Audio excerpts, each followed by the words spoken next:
kepada Bapak Ibu dosen mata kuliah ilmu faal, yaitu Pak Dani. Izin memperkenalkan diri, nama saya Kevin Ambarita,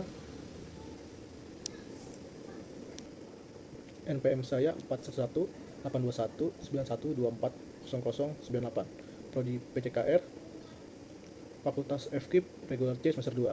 Tempat tanggal lahir saya di Bekasi, 14 Maret tahun 1998. Tapi sebelum itu saya bersekolah di SDN Bintara Jaya 1, baru saya lanjut SMP di sekolah, baru saya lanjut di SMP Dharma Putra Advent, dan juga lanjut di sekolah yang sama yaitu SMA Dharma Putra Advent. Saat ini saya bekerja di sebuah perusahaan trucking di daerah Sedayu sebagai staf operasional trucking yang mengurus operasional pengiriman kontainer ke customer. Baik, sekarang kita ke pembahasan materi yang sudah dipaparkan oleh Bapak Dani Nuryadi MPD. Yang pertama, ilmu faal dasar adalah salah satu ilmu dasar yang mempelajari mengenal proses, salah satu ilmu dasar yang mempelajari manusia, mulai dari tingkat saluran jaringan, organ sistem tubuh, hingga tingkat algoritma secara utuh.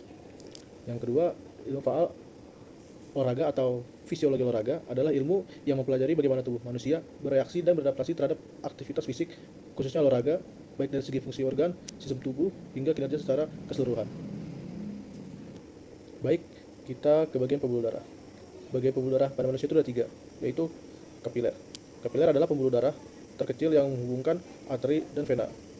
Dindingnya sangat tipis, memungkinkan pertukaran oksigen, nutrisi, dan limbah antara darah dan jaringan tubuh. Fungsi utama kapiler adalah pertukaran zat antara darah dan jaringan tubuh.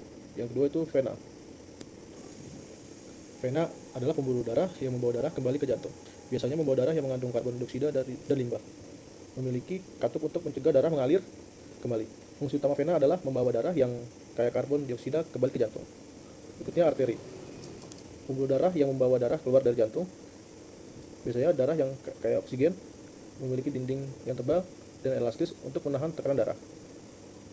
Fungsi utama arteri adalah membawa darah yang kaya oksigen dari jantung ke seluruh tubuh. Berikutnya fungsi jantung. Jantung adalah vital yang berfungsi sebagai pompa untuk mengedarkan darah ke seluruh tubuh, mengangkut karbon dioksida dan limbah dari sel-sel tubuh. Selanjutnya saya akan menjelaskan pengertian dari andragogi dan pedagogi. Andragogi ditujukan khusus untuk pembelajar dewasa. Biasanya diterapkan dalam pendidikan tinggi dan pelatihan profesional. Pedagogi itu mencakup semua kelompok usia dan anak-anak hingga orang dewasa, bertujuan untuk mengintegrasikan berbagai pendekatan pembelajaran. Asumsi dasar andragogi. Pembelajar dewasa lebih mandiri, memiliki pengalaman hidup yang kaya. Orang dewasa lebih mandiri dan self-directed dalam pembelajaran. Motivasi belajar orang dewasa lebih internal.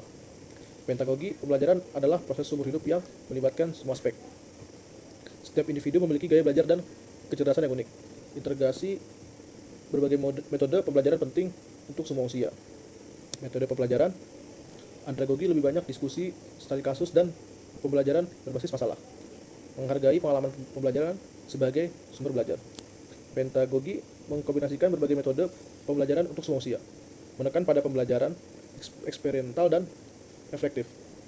Peran pendidikan andragogi itu pendidikan lebih berperan sebagai fasilitator, mendorong pembelajar untuk mengambil tanggung jawab atas pembelajaran. Pedagogi pendidik sebagai guide yang memfasilitasi pembelajaran sepanjang hayat, menyesuaikan peran sesuai dengan kebutuhan dan tahap perkembangan. Motivasi saya mengikuti mata kuliah ilmu faal yaitu mempersiapkan diri untuk berbagai karir di bidang terkait, membantu dalam menyesuaikan, menginterpretasikan, dan memperkembangkan fisik, mental, emosional, dan sosial setiap individu secara optimal, dan belajar tentang gerakan, biomekanik, biologi, anatomi, fisiologi, A few moments later. dan banyak lain-lainnya. Pencegahan dan manajemen cedera. Mempelajari fisiologi olahraga akan membantu saya memahami mekanisme cedera dan cara terbaik untuk mencegah dan memulihkannya. Optimasi program latihan, yaitu pengetahuan tentang respon fisiologis terhadap berbagai jenis latihan, akan memungkinkan saya merancang program latihan yang lebih efektif dan aman. Sekian dari saya. Jika ada banyak kesalahan, mohon maafkan. Terima kasih, selamat malam.